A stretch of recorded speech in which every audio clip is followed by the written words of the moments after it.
Stephen. I'm here with Erock, Tiffany, John, and we are Just Got Played, and we are gaming through mechanisms. So what does that mean? Well, mechanisms are the ways that you interact with a board or a card game.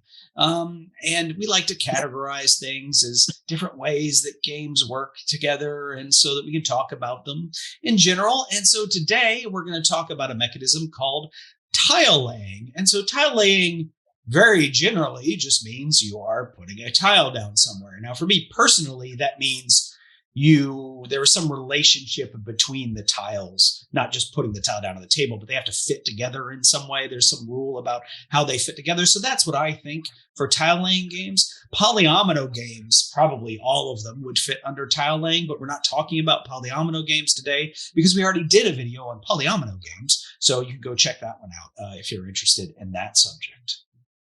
All right. So to start, why don't we just head right on over to Erock? Because I know he has some stuff to say about tile laying. Yeah, I got a little bit of a rant here. This is a tough category because, as you say, there are a lot of games that involve laying a tile down. And when I did the master search on the Geek, I just kept going, that's not a tile game. That's not a tile game. I mean, I'm talking about some of my favorite games. Like I absolutely love Ark Nova. That's not a tile laying game. Yes, you do lay a tile down, but it's such a minimal part of that game. Terraforming Mars, I have played games with Tiffany, and she's played a total of one tile the entire game. That is not a tile laying game. So there are a ton of these that are listed that way, but I agree. It has to have something to do, like it has to almost be the point of the game is how the tiles are laid for me to categorize that in my mind. Well, I mean, for it to make this list, I think definitely tile laying should be what's important. But Terraforming Mars, tile laying is a mechanism in the game. It doesn't matter where you put the tile, and it is a map, and the adjacency matters, and etc. Yeah, but I'd name like 5 other mechanisms first before I'd said tile laying as part of that game. I agree. I think it should be the predominant one because with Terraforming Mars, there's enough going on that you could name that for like almost any kind of genre. Right. But I think predominantly it is a card playing game, maybe an engine builder. I think those are the 2 predominant ones. And I actually do miss the tile placement on the map with Ares, even though I love Ares. So it is part of the game for sure, but I wouldn't classify it as a tile laying game. Basically, if it's listed 5th on the Board Game Geek entry, I don't think it counts as the primary mechanism. Well, I don't make the rules. In fact, when I put out the people's poll, I said, we're excluding polyomino games. And the number 2 game that people picked was Isle of Cats. So, I'm throwing it out, though. Invalidated. All right, go ahead, Erock. All right. And then I had a war with myself after all of this because I really wanted to choose a Feast for Odin. But again, that's a polyomino game, really, not really a tile laying game. So I think my favorite tile laying game is Heaven and Ale. I really enjoy that game. For those of you who haven't played it or heard of it, it's you kind of go around. You kind of go around a circular track and you go like one time around and then that's kind of the end of the round. And you can go as far as you want. It's not the last person goes. You still go in clockwise turns, but you can go as far as you want to on this track to get the tiles that you want to play on your board. And then when it's your turn again, you can again go as far as you want. So somebody who intentionally is kind of keeping behind might have a whole ton of choices at the end of the round when everybody else has kind of sprinted through and got exactly the tiles they wanted. Then the other person, like you might have somebody left that's like, well, looks like the field's all mine at this point. And they just kind of go by and get whatever they want out of it. It's a really tight game as far as the money goes. And basically the point is on your player board, there's 2 sides. There's a light side and there's a dark side. And on the dark side, no matter what you put down there, it only pays you money. And on the light side, everything produces what it is. So if I put wheat on the light side, it's going to make wheat. If I put hops on the light side, it's going to make hops. But wheat, hops, everything on the dark side is just money when it produces. So you have this interesting like tug of war between these 2 forces because you can't win this game without the points. And in fact, the scoring system is incredibly obtuse and I love it. It's incredibly obtuse. Like you have basically 5 different tracks all going on at the same time on the same track, basically. And one of them is super important that you get it as far as you possibly can, because then it increases the turn-in ratio for the other ones. So, because the basic point is, if I have my stuff spread all over the place, at the end of the game, you crunch them all back down to a certain number. And the higher your monk goes, the better your trade-in ratio is for all the other ones. But it's still hand in hand, because I could maximize my monk out, but all my other ones are still too low to actually bring me up anywhere, even with a great exchange rate. I just really like how hard this is to try and make this work right with this board. I think it's really fun to play. To me, other people might, pull their own hair out playing this kind of game, but I really like it. I think it's a lot of fun. I think it's really pretty. We did get the expansion, haven't played it yet, but that just goes to show how much I like this game. Heaven and Ale is my number one. See, I don't characterize that under tile laying. I characterize it under, this is a fantastic game, and no, I won't teach you. Because it's one of those games that you can't learn and then play it. You have to learn, and then halfway through the first game, you're like, okay, I see where this is going, and then you want to play it a second time immediately. It is a fantastic game, but it is a little convoluted to try to figure out how things work. Once you do, though, it's really a fun little puzzle of just like, what can I get on my turn that's going to maximize this? When do I use money? When do I do the light side? There is a lot of interesting decisions in this game, but it is a tough one to get to the table because you don't want to teach it. Agreed. Nice. I haven't played it, and apparently nobody's going to teach it to me. So, all right. I think you'd like it, honestly. Yeah, I mean, it sounds like something I would like. All right, Tiffany, why don't you tell us what is your favorite tile laying game, and why is it Terraforming Mars just to needle Eric? Actually, I was the first person when we were shouting about that before we started filming. I was the first person to say Terraforming Mars isn't a tile laying game. And then Eric jumped on the bed with me and looked at my laptop, and he went, neither is such and such, neither is it. And I was like, yeah, but most of all, Terraforming Mars is not a tile laying game. So I went with a game that's been hot on my radar recently. And it's a game where you lay tiles, and after you lay the hexagonal tile, you place another tile on top of it with an animal on it. And that game is Cascadia. It is it's on my radar recently. We got it for Christmas, so it's been something that we've been playing a lot of. And it's just recently been introduced to me, but it's been a lot of fun. I think that's got to be my number one right now game for tile laying, just because it's quick, it's easy, it's accessible, and it's just a good quick game that you can get to the table. You just, like I was saying, you pick one tile that's a hexagonal cardboard piece, and one tile that's a disc with an animal on it, and you place the hexagonal tile based on the habitats in your tableau. I guess that would be a tableau in your collection. And then you place the circular disc tile with the animal on it onto a corresponding habitat, so that you can score the most points based on scoring conditions for the animals that have been picked at the beginning of the game. It's super cute, super fun, and it's a good way to spend an hour, and it's Cascadia. Yeah, I like that dual puzzle, right? Because not only are you trying to fit the things in to score the points for the specific animals, but you're also trying to have the largest habitat, right, for points that way. And it's puzzly and brain burning, but not too much, right? You could use this as an intro game to the hobby. I think anybody can play this and do reasonably well at it. So yeah, I think it's a fantastic game. I think it might be just a hair over an entry level game, just because the scoring's a little bit complicated. It's a tier 2 entry level game. Yeah, like for instance, like the salmon. It's like one of the scoring is like it's a line of salmon, but each salmon can only touch 2 other salmon. What if I have 3 together? Well, okay, you can score those 3 together because they are touching 2 other salmon, but you can't have any other salmon coming off of them. Like, it just gets a little fiddly with that. So yeah, I kind of agree. It's like the second step of entry level. Start them with planet and then go, okay, now we're going to build it flat. Yeah, there you go.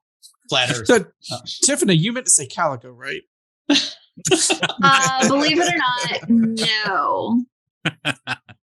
It is a tile laying game. It counts. It is a tile game, but Calico makes me want to gouge out my own eyes. I like that game, but Cascadia is tile placement / tableau builder.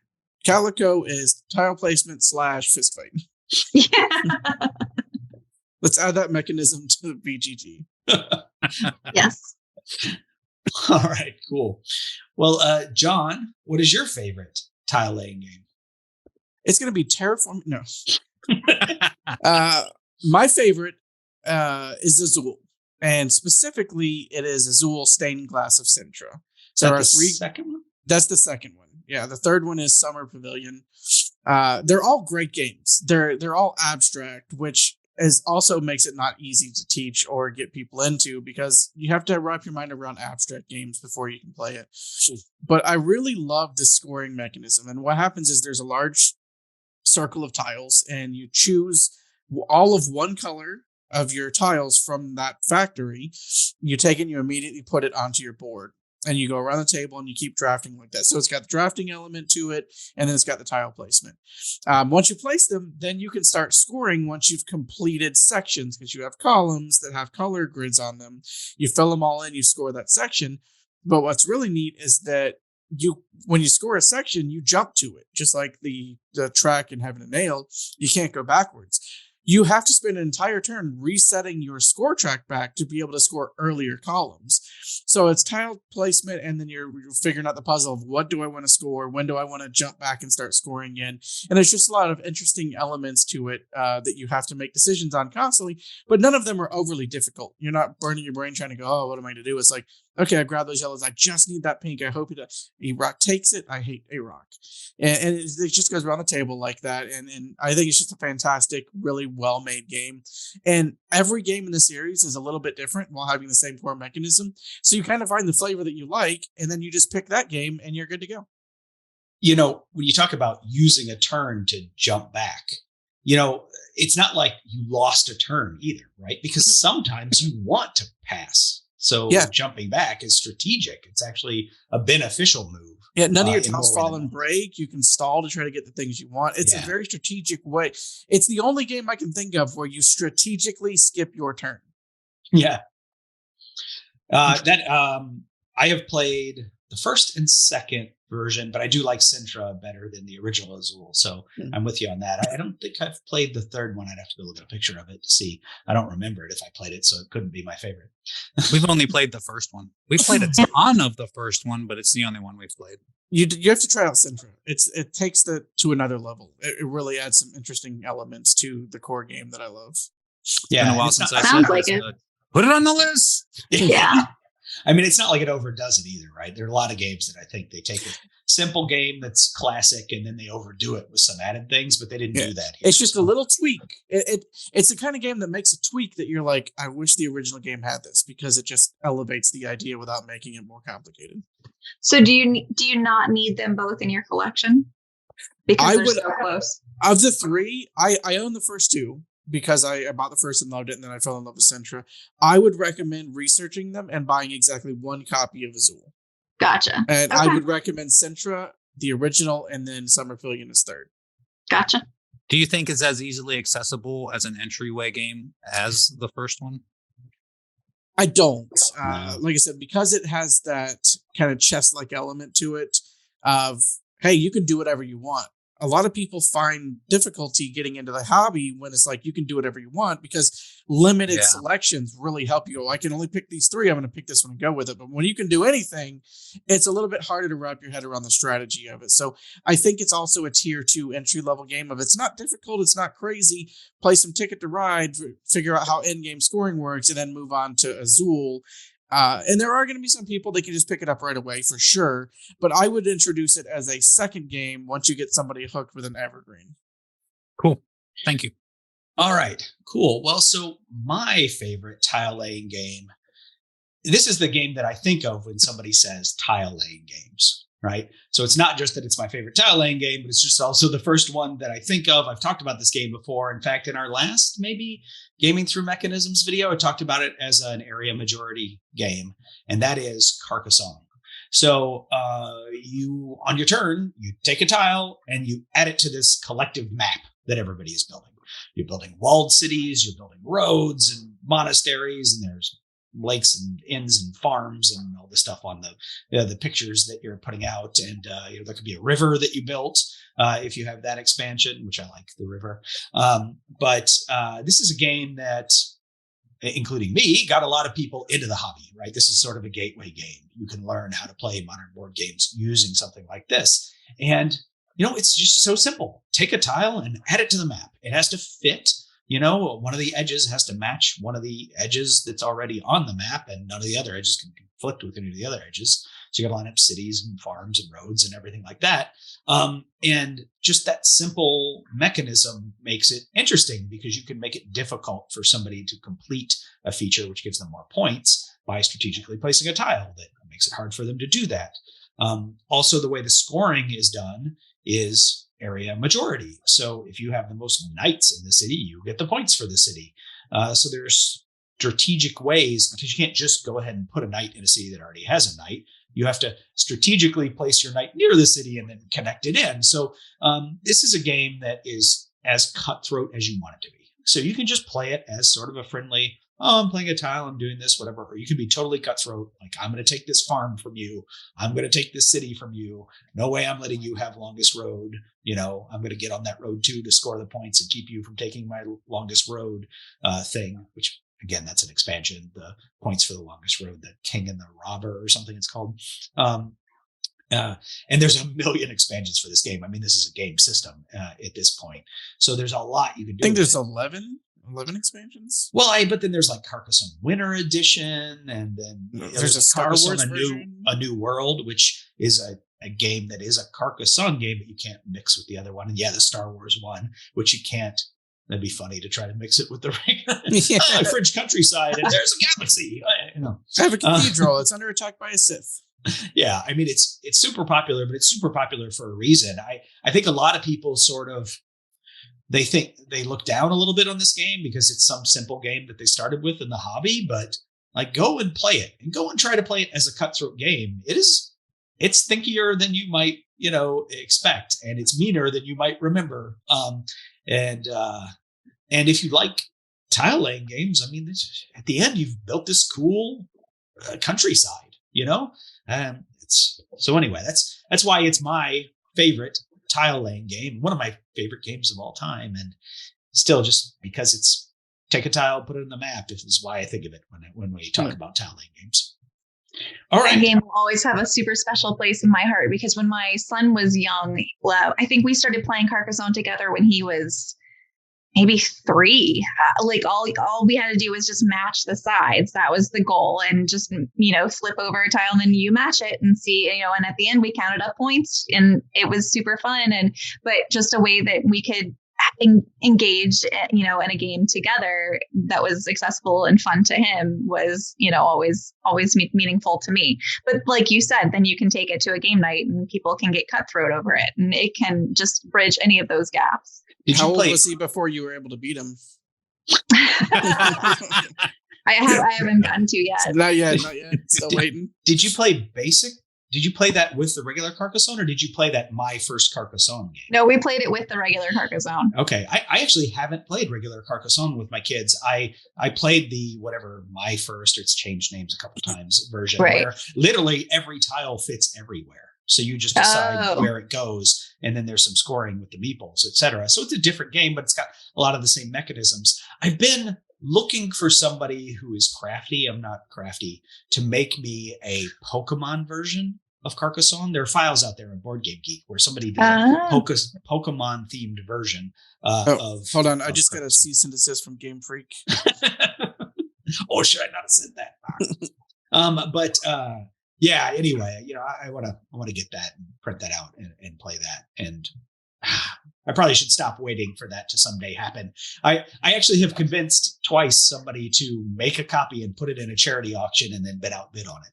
But, oh my gosh. well, You guide others to possess the thing you can't have. I volunteer for the charity, so when it raised $350, that was great because I was running the charity auction, so that was great. I was just hoping I'd be able to get in there for $100 or something, but no, not gonna happen.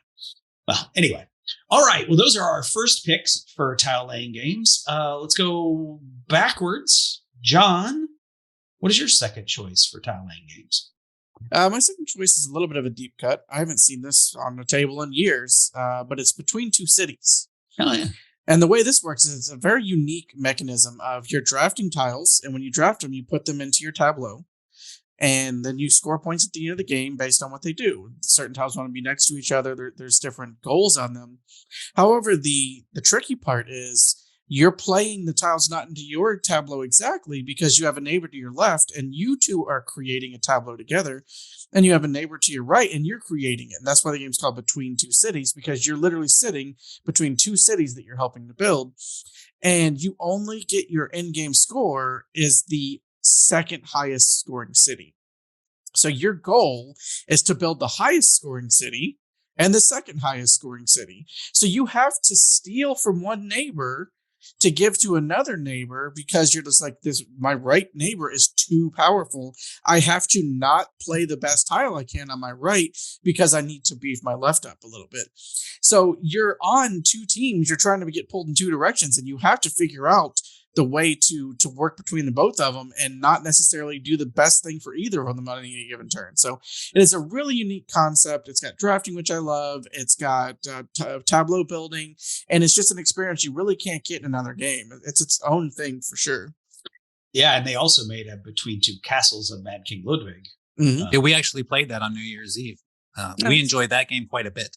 I don't think either of us actually ever played Between Two Cities, but it's functionally the same game.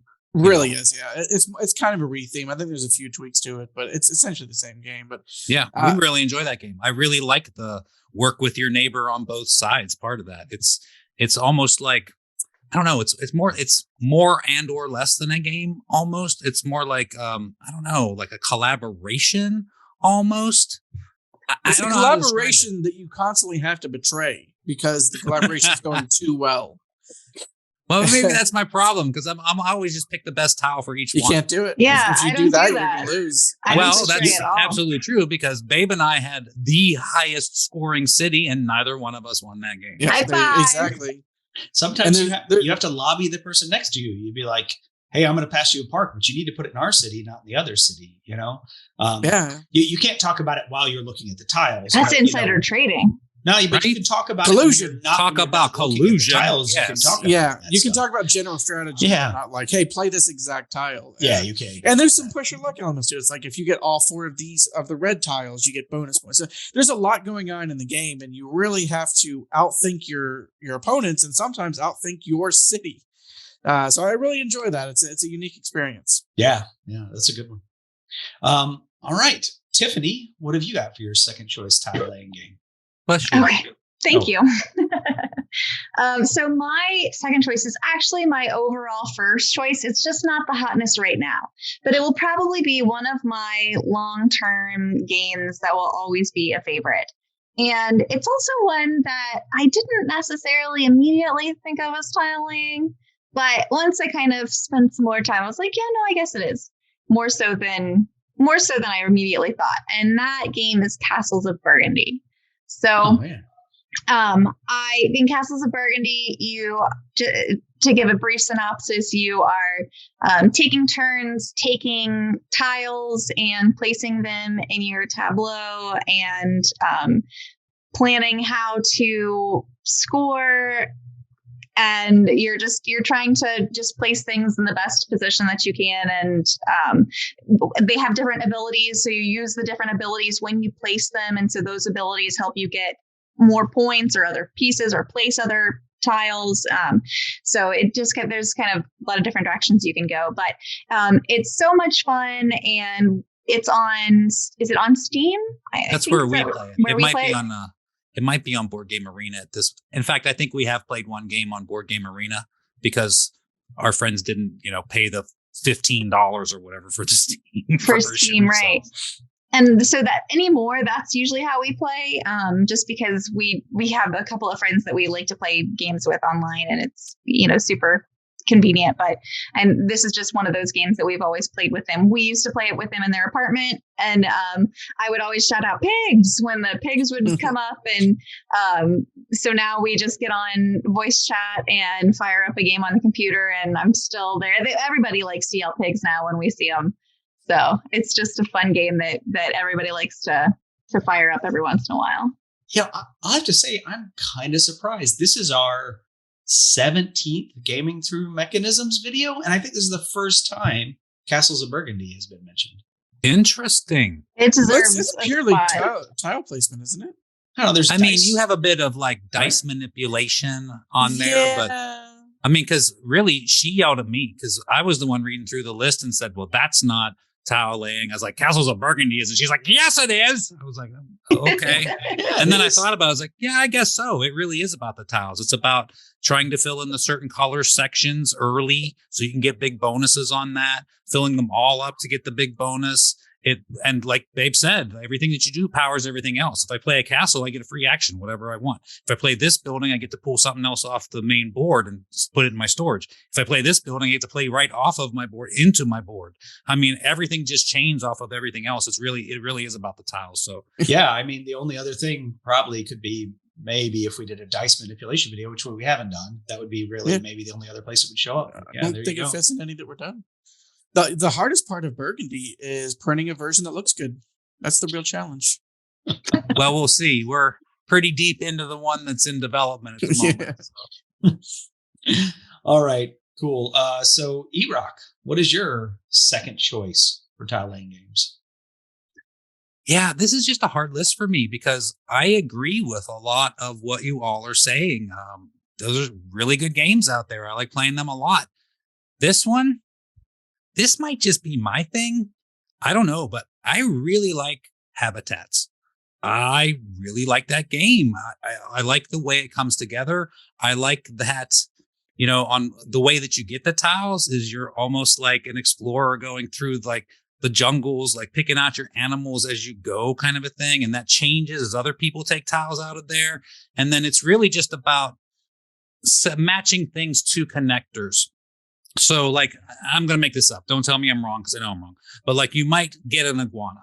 An iguana might need to be connected to 3 rocks in a water. And the iguana himself might be on a rock, but he doesn't count himself. He has to be attached to these other things. So the next thing I will pick up might be a shark. And when I play the shark down, the shark needs 3 waters and a rock. But if I put him right next to the iguana, then they're each satisfying one of the conditions of the other one. So you're really trying to get this thing going where you're chaining this stuff together so that the tiles you draw are both, completing the ones you have and partially completing themselves as you put them down. I really like that challenge of it. I really like the game. I think it's a lot of fun. I think it's really, it's a pretty game to look at. I know I've been saying that lately, but I like the way Habitats looks. It looks really cool. And it's a lot of fun. It's not a quick game, but I feel like the turns are quick because it's one of those things where, so without getting too deep into it, when you move and pick up a tile, you can either go forward, turn left, or turn right. So generally speaking, most of the time, you know which one of those tiles you want by the time it's your turn. So the game moves pretty well fast because everybody just goes, all right, I'm going to go over here and take this one. And then they mess around laying it. And the next person's like, all right, I'm going to go up here and take this one. And then they mess around placing it in exactly the right place, which you probably had a good idea where it was going in the first place. Because you probably already know my ostrich, my crocodile, and my antelope all want a grassland. So I'm going to put that next to those to get that effect going on there. It's not an incredibly complicated game, but I do like the choices that it's presenting you and this puzzle of trying to match everything very well. So I like Habitats. That's my number 2. Everyone knows the strongest team in the animal kingdom is the Shark Iguana Alliance. Absolutely. They're just unbeatable as a duo. They're unbeatable. Yeah, power couple right there. Sounds like some merch we should make. It's a shark and iguana just high-fiving. All right. Well, we did just suffer through falling iguana season in Florida. That's Yeah. true. Yes. All right. Well, my second choice for tile laying is nowhere near as popular as my first choice, Carcassonne. But the game does have staying power because it was originally, maybe in 97 when it was first published, called Metro. And then it was called San Francisco Cable Car, or sometimes people just call it Cable Car. And then it was Metro again. And then they recently made Metro City Edition. So I have the cable car version, and I like the cable car version better than the Metro versions. Although the City Edition has the stocks, which is what I like about the cable car edition. But anyway, you have a tile. You're putting a tile down on your turn. That's all you're doing, right? Go figure. It's a tile. End of video. Yeah. But the tile that you have, like other games like Tsuro, where it just has lines on it. And so when you put that tile down on the board, it might cause one of your trains at the edge of the map to the line from that train to connect somewhere else to the edge of the map. And at that point, you score that train, you count the number of tiles that line went through, and that's how many points you get. If you connect it to the middle of the map, where there's some stations in the middle, you count up the number of spaces, tiles that it goes over, and double it. So if you can weave back and forth and then connect to the middle, you get a whole ton of points. But other people aren't going to let you do that. They're going to either intentionally or unintentionally screw you up because the lines are crisscrossing over each other. So people are going to be putting down tiles and it's going to change what you can do. Now, so that's a fun game in and of itself, what I just described. But I did say that, well, you have your color of trains around the edge of the map. The better way for me to play the game is when you add in the stocks. So you can have a stock, you start with some stocks, and then you can exchange stocks with stocks out on the board if you want. So no longer do you have a color on the board, you have stock in the colors on the board. So now you care about different trains, different amounts. You might be like, well, I have 40% of the stock in red, so maybe I care a lot about red, but not if John has 60%. But, if other people have, 20, 20%, and I've got 40, then great. Now it's great for red to do well.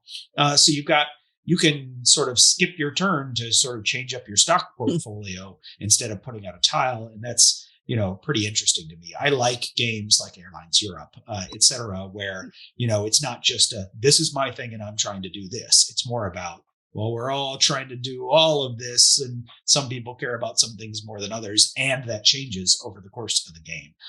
So I think Cable Car does that probably the most simple version of any game, because Cable Car is super simple, and then you just add stocks, and it makes it a lot more fun. If it didn't have the stocks, I would still like Cable Car, but it wouldn't be my second favorite tile laying game. So definitely play with the stocks, which come in the Cable Car edition and I want to say the City edition, but maybe only the Deluxe Big Box City edition. I'm not sure if it's in the not Deluxe Big Box City edition. And don't buy the Deluxe Big Box City edition. It's big and stupid and expensive and sucks. I did an unboxing of it on the channel, actually, because I did back it on Kickstarter, but the frames for it were just, it wasn't great. And the acrylic tiles weren't as cool as they could have been. So whatever, I got rid of it, sold it in a charity auction. And I have my old Cable Car one that I keep and that I play. All right. So now, are you interested to hear what the people had to say? Yes. What do the people have to say? Well, so far and away, the number one choice by the people, unsurprising, at least to me, was Carcassonne. I think that's what people think of first when you think of tile laying games. And it is, pretty simple. Hey, try not to break your arm patting yourself on the back there, Steve. Yes, indeed. It wasn't one of my top two choices, but it is definitely the one I thought of first. I'm a pitfall. Yeah, I mean, I think that's definitely. Yeah, exactly. That's definitely the one I thought of first. Yeah, that's where Carcassonne belongs in the pantheon of tile. So someone says tile laying, you think of Carcassonne, and then you start thinking of better games. And you're like, but that's the first one I like. Yeah, that's the first one. Terraforming Mars, and apparently the second thing that you think of is Isle of Cats, but invalidated because we're not doing polyominoes. That was actually the people's second choice was Isle of Cats. And then there was wrong. Yeah, I mean they're right. They're always right. They're the people, right? But I mean, again, I'll say polyomino games are tile laying games. I can't think of an exception to that. So, but specifically, we're excluding those. So there was a tie for the third place So we'll just talk about both of those now. And in fact, one of them we don't have to talk about because John already talked about it. It was Azul. And it was just Azul, the series. I clumped them all together in the poll. But the other one that tied with Azul has not been mentioned, and that is Takenoko. So I will throw it over to Teriffic Pace to tell us about Takenoko. All right. So Takenoko is a super great tile laying game where you are trying to build this. Oh gosh, I don't know. They're not forests. I mean, are they? Yeah, it's like a bamboo forest. Bamboo forest. Yeah. I mean, it's not, kind of a park forest, I guess, like at the Emperor's Palace kind of a deal. Yeah. Like, okay, so you're making this foresty thing, this recreational park forest of bamboo, and you're growing it, and then you're eating it with your little panda, and then you are achieving objectives on cards for the variety of things. There are 3 different types of scoring cards, and so it can be the bamboo that you've grown, the bamboo that you've eaten, or the configuration of what you've grown, like how you've grown it, the color configuration. And so then there's a weather die that you roll, and so every round you see how the weather affects what's happening this turn or what special ability you get. And it's just a really fun game. I got the super deluxe version of this for my birthday and Christmas, and it's a lot of fun. That version in particular has an incredible table presence. I'm spoiled in that this is the only version of this game that I've owned, so it's just once you have this version, you can't go back to the regular version. But it's beautiful. It's a lot of fun. It's pretty easy to teach. The rules aren't heavy. They're not super complex, and turns move quickly. For some reason. I can see why this was one of the people's choice. So, yeah, I agree 100%, babe. It's absolutely stunning. Even the base game, like without getting the super deluxe wooden version like we have, just the base game, it's stunning to look at. When you walk by a table, you're like, ooh, that's so pretty. Because as you grow the bamboo, you put little pieces of bamboo on top of each other. So it actually comes up out of the table as the game goes on. And the bamboo's all in different colors, and the tiles are all in different colors. It's just really colorful. You have a panda that's walking around eating stuff, and there's a gardener, and he's walking around trying to tend the bamboo. It has a really awesome table presence. It's very tactile in the building of that. And then even like when I eat, if I send the panda to eat something, I take those off of the bamboo that's growing, and I add it to his like belly little spot on my board. It's really cute. My one complaint about this game is it's a little bit too simple for me. But I think it's also just a touch harder than a gateway game. And I think a lot of that is the weather die. I think without the weather die, this would be a lot easier game to just bring somebody in and teach them. The weather die is weird. Like it kind of limits you and bonuses you at the same time. And it gets a little confusing with that. There's also that added complication that just putting a tile in isn't sufficient. You also have to irrigate it. Yeah, you have to irrigate it. I agree. That's another little like one extra half step above like gateway as far as it goes. But I think it's definitely in that second tier or tier 0.5 maybe of gateway. 1.5, I'd say. Yeah. Yeah, because it's not much harder than a gateway game, but still it's fun to play. You can play with anybody because it's super simple. Like I just need to eat three yellow bamboos to score this card, and you draw more cards as you go, and the first one to score, I don't know what it is, 7 cards, that's the end of the game, and then everybody scores all their cards, and whoever won. It's super awesome to look at. It's fun to play. I like it a lot. It's interesting. It's a really great looking game. I would agree. I saw on the Geek and Sundry tabletop series they did for a while, Takenoko was maybe one of the earlier games they did, and I watched them play it, and it does look good, but I was just, I don't know. I watched them play it and I was like, it didn't look interesting enough for me to buy it for sure. And or interesting enough for it to like bubble up to play at a con or something when I have other choices, so many other choices. So, I mean, I definitely would play it, right? If somebody was playing it and was like, hey, you want to play this? I'd be like, sure, yeah, I'd love to play that. Why haven't I played this? I don't know, but it just never seems to beat out other things when I have stuff to play. I think what we elevates probably sound negative. We don't mean to be negative. It's a good game. it's a good game. I think the presentation elevates it to where it's at. If it wasn't as well produced, it might fall down on some people's lists, but it is a solid game mechanically, and it is a really neat concept. It's very tactile. It's very beautiful. It has a stunning table presence, and that absolutely helps its estimation of esteem, really. Sure. Yes. Yeah. Well, there you go. That is why it is on the people's list. And that is the last tile laying game we are going to talk about today, unless Erock cheats and shouts one out right now. Yeah, I have one more thing to say. I just want to say that train games are not tile games. I understand that you lay tiles in train games, but that is not a tile laying game. That is a train game. Already got your opinion. It's a tile laying game. Yeah, you're right. There's A very simple rule in board games. If there's a train in it, it's a train game. Exactly. Train supersedes every other mechanic. Yes. Colt Express is a train game. It is a train game. First and foremost. All right. Well, there you go. That is a Gaming Through Mechanisms tile laying. If you enjoyed this video, please give us a thumbs up. That does help us out. Subscribe to the channel if you want to see more videos like this Gaming Through Mechanisms or the other Gaming Through series that we have been working on. If you will look down below in the description of the video, you will see that there's all the links to our social media where you can follow us, or you can come over to our Discord channel and talk to us about games. That's also where we do polls, right? We do polls in Discord and Facebook. And so you get to vote on what these people's choices are. So love to have your input on that. Come over and tell me I'm wrong. Tell me that train games are tile laying games. Yeah, I will create a channel called Erock is Wrong, and you can all come in there. It'll be great. I will defend myself. I used the Just Got Played channel for that. Oh, yeah. General. Yeah. That just fits under general. This is general. All right.